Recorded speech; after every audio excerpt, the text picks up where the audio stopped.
Cassia was no ordinary fairy, she was a mirror fairy, bound to reflections, existing between two realms. She could step through mirrors, whisper through glass, and dance in the glimmer of polished surfaces, but the real world was never truly hers.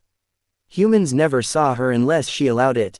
Her home was an ancient, forgotten mansion where every mirror held a secret, and every reflection was a doorway. One evening, as she flitted through the grand hall of mirrors, something unusual caught her eye. A figure, standing still. Unlike the usual echoes of reality, this one didn't belong to the world beyond the glass. He was watching her, a ghost. His name was Elias, a lost soul, trapped within the mirror's depths, cursed to exist only in the reflection of what once was. At first, Cassia was afraid. She had seen wandering spirits before, but none like him. His eyes weren't hollow and lifeless like the others, there was sadness, longing, and something even deeper. "Who are you?" she asked, pressing her palm against the mirror's surface.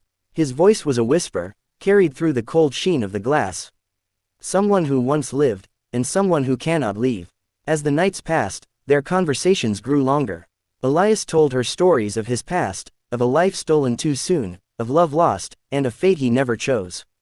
Cassia, in turn, spoke of her own existence, forever bound to reflections, never able to truly touch the world she longed to experience. And then, without warning, love bloomed. It was impossible, illogical, and yet, undeniable. A fairy of reflections and a soul of the past, tethered to glass and shadow, found solace in each other. Cassia longed to free him, to pull him from the mirror, but the rules of the universe were unyielding. One evening, as moonlight bathed the mirror's surface in silver, Elias whispered, "There is one way, but it comes at a cost." Cassia hesitated. "Tell me, if a fairy and a ghost conceive a child, that child will bridge both worlds." A sharp silence fell between them. The idea was absurd, dangerous even, but the thought of an existence where Elias could be free, where they could truly be together, was intoxicating. That night, as Cassia pressed her lips against the glass, the world trembled. The air grew heavy, thick with forbidden magic. The mirrors flickered, distorting reality, bending to something ancient, something unspoken. And then, it was done. Cassia didn't feel different at first, but as time passed, the changes became undeniable. A strange energy pulsed within her, something both foreign and familiar. The mirrors around her glowed faintly, reacting to the life forming inside her. But when the day came, and she looked down at her arms, she gasped. Her child was invisible. She could feel the warmth of tiny fingers curled around hers, could hear the soft breath of a sleeping infant, but there was nothing there. Nothing in the air, nothing in the world. But then, she turned to the mirror. And there he was, a child of reflections, a being that existed only in glass, neither in the land of the living nor the world of the dead. Cassia stared in shock, unable to speak. She had expected something strange, but not this. Her child was real, yet unreal. Flesh and soul, yet visible only in reflections. And then, on the eve of his birth, as she gazed into the mirror, the child opened his eyes, locked onto hers, and whispered, "I was never meant to be here."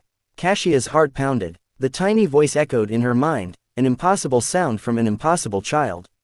She turned away from the mirror, her arms still wrapped around empty air. She could feel the weight of the baby, the warmth, the gentle rise and fall of his breath. But in reality, outside the world of reflections, he was invisible. Panic set in. She needed answers. Elias appeared in the mirror, his expression filled with sorrow. "Cassia, listen to me. Our child, he is unlike anything this world has ever known. He exists between realms, just as I do." Tears welled in her eyes. "Then how do I help him? How do I?" She stopped herself. The truth was sinking in like ice through her veins. "How do I make him real?" Elias shook his head. "That may not be possible." Desperation clawed at her chest.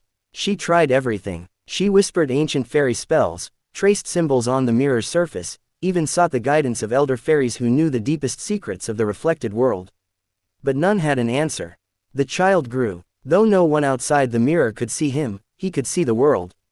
He would watch the real world through the glass, reaching for it, laughing at the people who could never see him. Cassia would play with him in front of every mirror she could find, singing lullabies that echoed between realms. But then, something changed. Shadows began appearing in the mirrors. Dark figures, lurking just beyond sight, whispering in languages Cassia didn't understand. Her son, who she named Silas, began waking in the night, crying, pointing at the glass. "They're calling me," he whispered one night.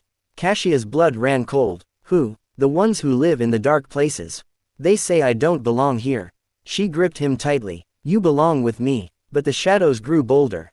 Reflections no longer showed the world as it was. Faces twisted, glass warped, and then, one night, Silas disappeared. Cassia screamed, searching every mirror, every reflection, but he was gone. Until she saw him. Far beyond her reach, in a reflection of a place she did not recognize, stood Silas. He was not alone. Dark figures loomed behind him, their hands resting on his shoulders. "Elias," she cried, her voice breaking. "Help me." Elias appeared in the mirror, his face filled with grief.